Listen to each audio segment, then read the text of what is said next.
इस नस्ल परस्त सूबाई हुकूमत को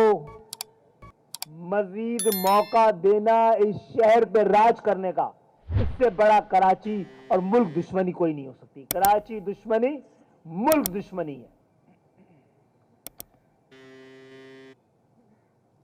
मैं दोहरा रहा हूं, आप फैसला कीजिए,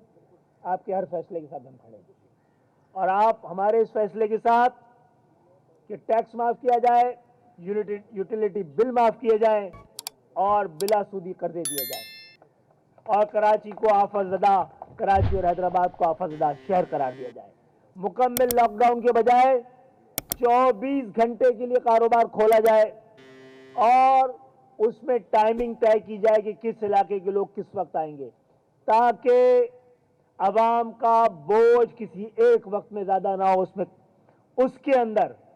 कोरोना के फैलने के ज्यादा खतरात मौजूद है। तीसरी बात, पूरी दुनिया से और पाकिस्तान के वफाक और सूबा सिंध मिलकर हंगामी तौर पर